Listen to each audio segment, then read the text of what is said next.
Dear Minister Lavrov, dear Mr. Ivanov, Chairman Ivanov,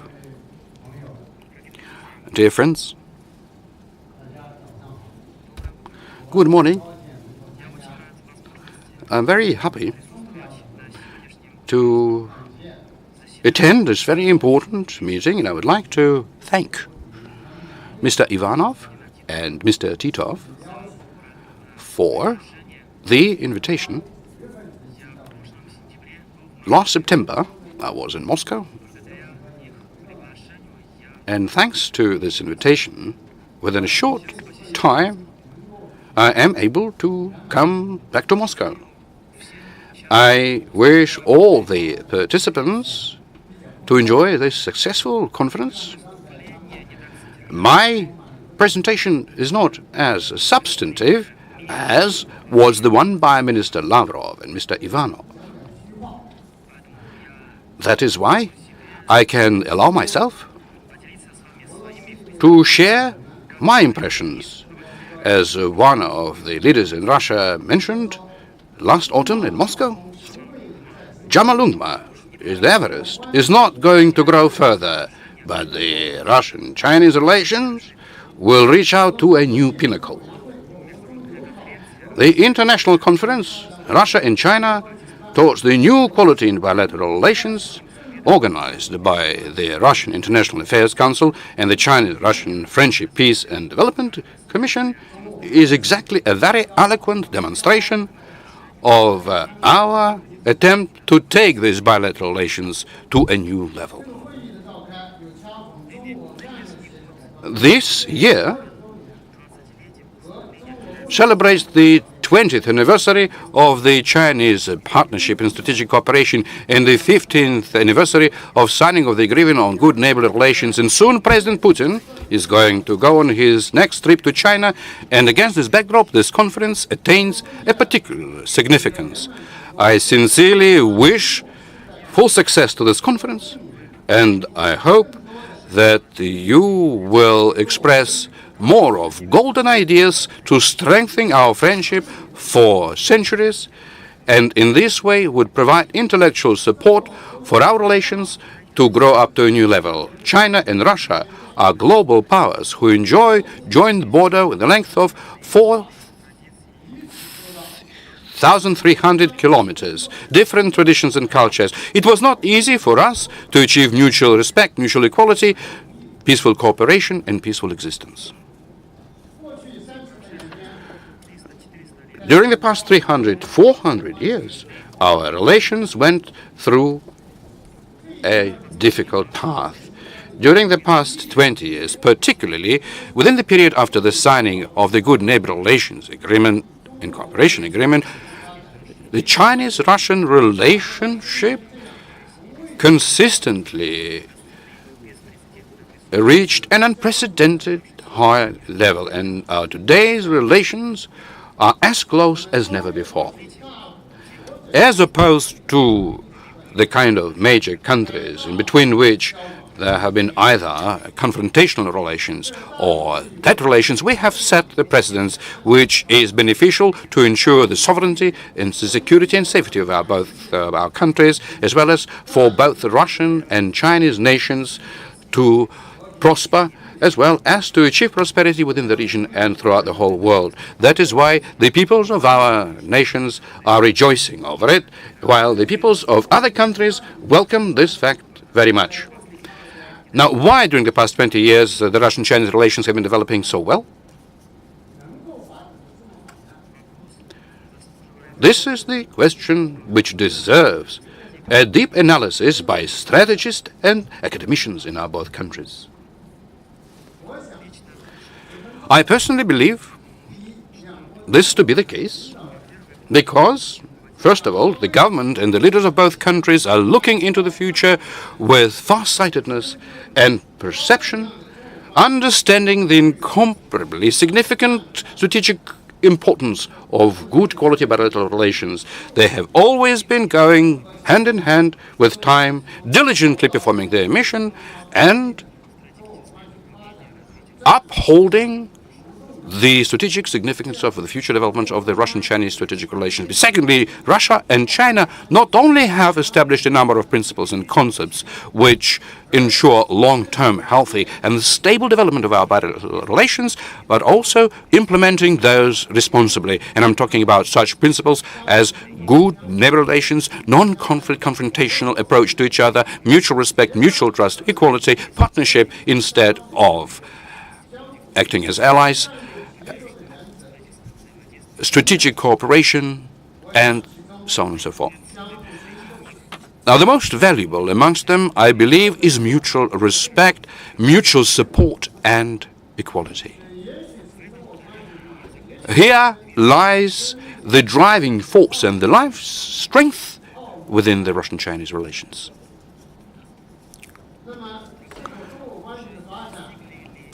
Now then, have the Chinese-Russian relations have reached their full perfection? Of course not. To my mind, the development of the bilateral relations will never cease to be a process which can find the final point of perfection. There are so many things which require attention and further improvement. Now the question is how one should take the Russian-Chinese relations up to a much higher level. The answer to this difficult question requires serious pondering and perceptive attitude on the part of different representatives of the Russian-Chinese society. Mr. Ivanov, in his recently published article, Russia and China Towards a New Quality in Bilateral Relations, described a lot of valuable ideas and propositions, which to me turned out to be extremely useful. For many years, particularly after my retirement from active government service, during the past 3 years I have been continuously thinking about one particular point: how to ensure healthy, stable development for the Russian-Chinese relations, how to protect them from different difficulties and tribulations. Today, being a veteran who persevered through different stages of bilateral relations, through their upheavals and their decline, during the past 60-some years, and being simply an experienced person, while I'm still so bright in my mind, I wanted to share these hearty words with you. And so, how one could achieve this new pinnacle in the development of relations between Russia and China? Undoubtedly, there are so many problems which have to be overcome to achieve it. More effort has to be applied as well. And here, I would like only to note a few points which are worth paying attention to. Without going into details,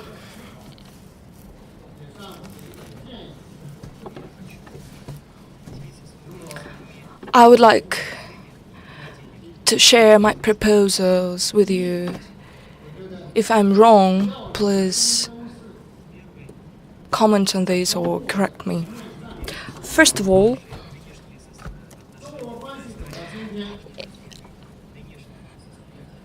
the current Russian-Chinese relations have reached a high level as a result of concerted efforts of many generations of the two countries. These were strenuous efforts that cost a high price for us. That is why it is of high value importance both for the two countries and the whole world. Lots of historic facts attest to the fact that it is very easy to destroy interstate relations, where it is much more difficult to improve them. Currently, the Russian-Chinese relations can only be strengthened, they cannot be weakened, they can only be improved rather than destroyed, they can only be advanced rather than brought backwards.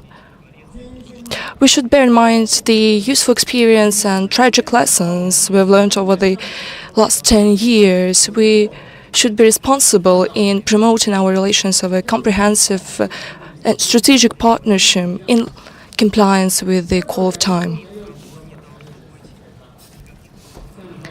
There should be no grounds to destroy these relations, because the people of the two countries will not let it happen. The relations between the two countries are so successful and many countries in the world welcome these developments. Nevertheless, there are many other countries which are not really encouraged by our successes. We need to try to avoid the attempts of some people to drive a wedge in our relations and to deteriorate our relations. We need to realize the importance of a comprehensive strategic partnership between Russia and China. Today, looking at the world, we have all the grounds to see that the world is advancing and its future is bright.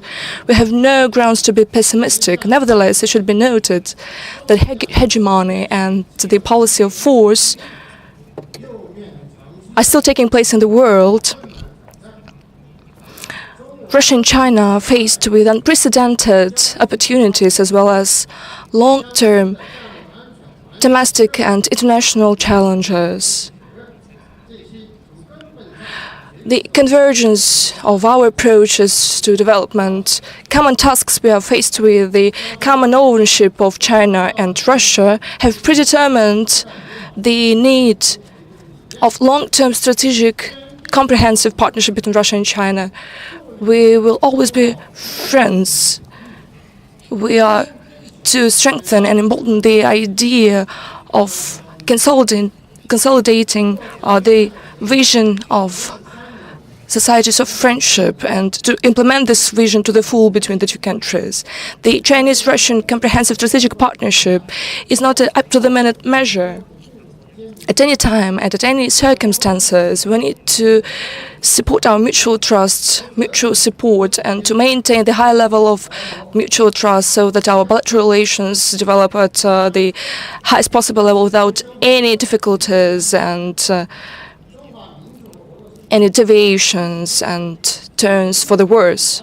We should always respect each other and develop our relations based on equality, because Russia and China are enjoying a long-standing history. Their contribution to the development of civilization was significant, and now they're undertaking efforts to attain ambitious goals, national reconciliation, national recovery, and resurgence of great contribution to the current development of the civilization. They have huge capabilities for the development. They have their own influence in the world. They are capable of being independent in shaping their domestic and foreign policies. The history has clearly demonstrated that it is of high importance for these two countries to respect each other, to treat each other as equal partners.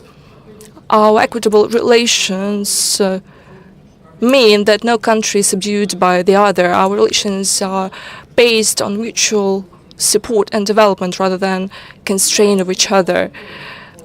Our cooperation is fraternal relations of a new order, and it is our task to pass these principles from one generation to the other. Each of us have our own strong sides and weak sides, and we need to learn from each other, to borrow the best practices from each other, as well as to help each other.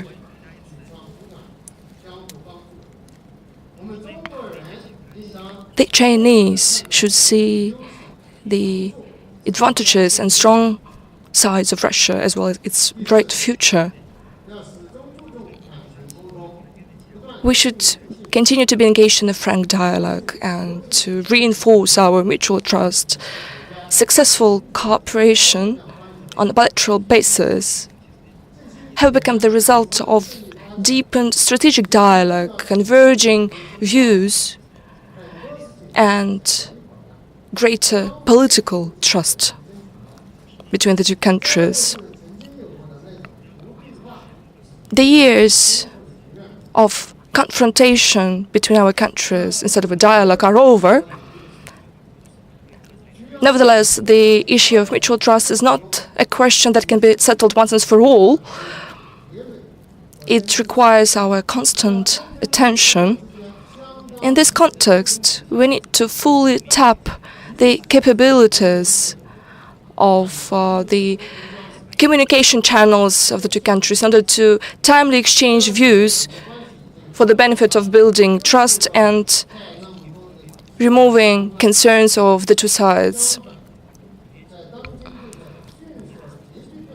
Because of the lack of communication, even the closest friends could have certain differences and suspicions which will be very difficult to remove in case they pile up. In the modern environment, it is of utmost importance to continue exchanging views on issues of strategic importance.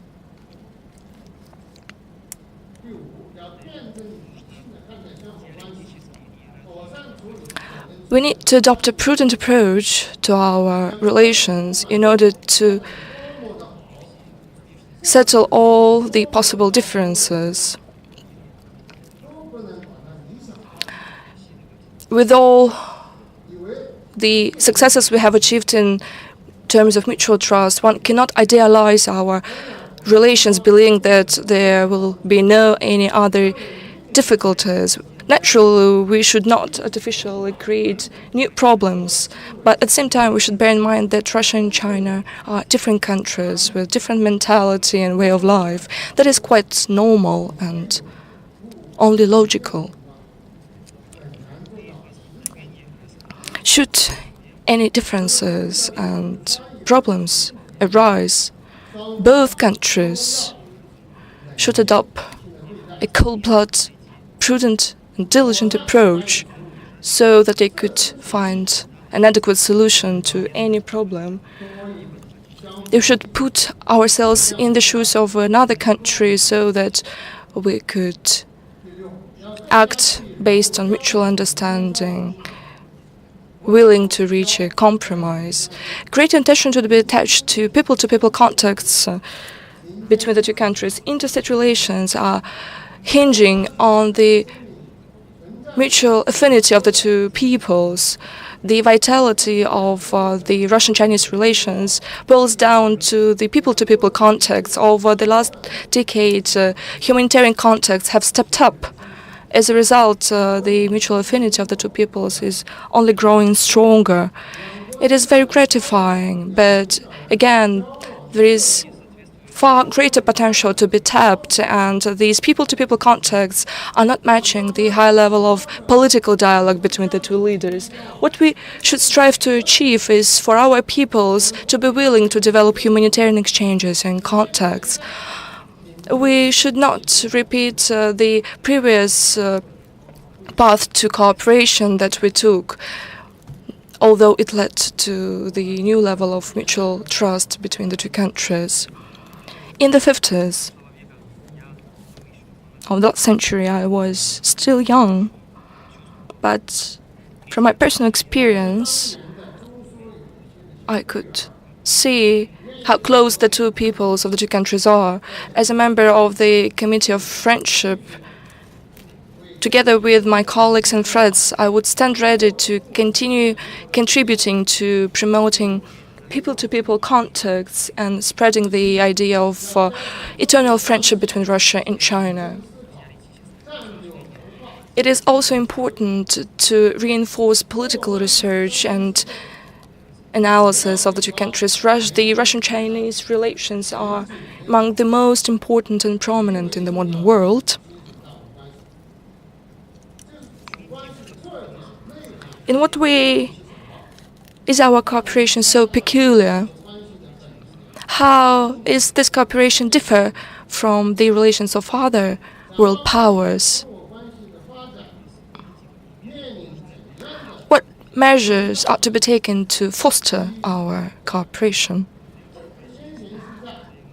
How to strengthen political trust and comprehensive interactions so that the bilateral ties develop in the right, qualitative and efficient direction?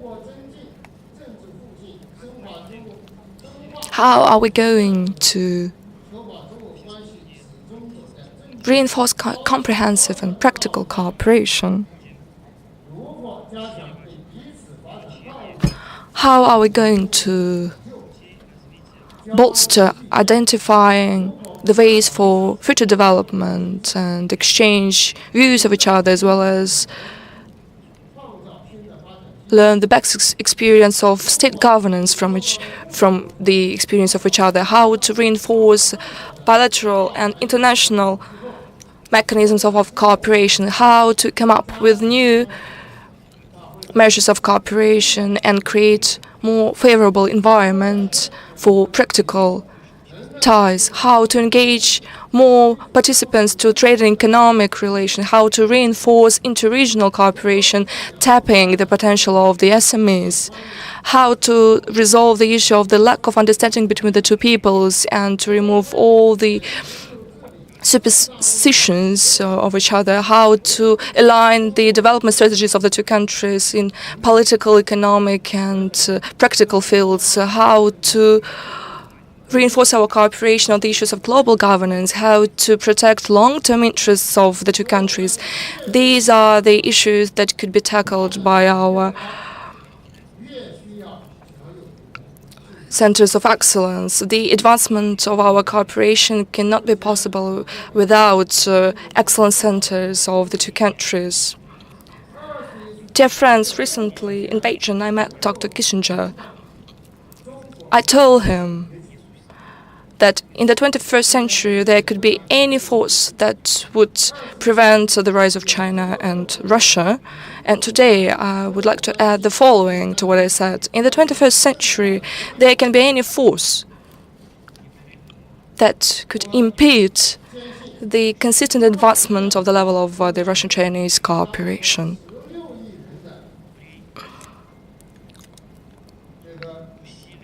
I'm confident that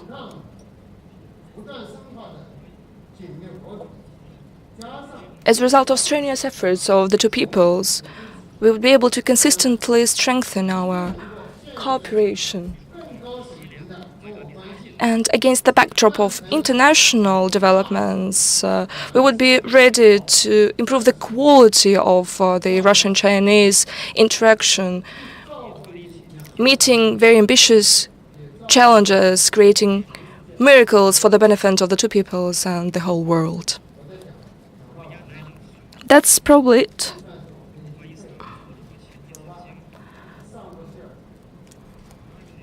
My words might be not too correct, but they are heartfelt. I would be happy to listen to your comments or proposals. I wish success to this conference. Thank you for your attention.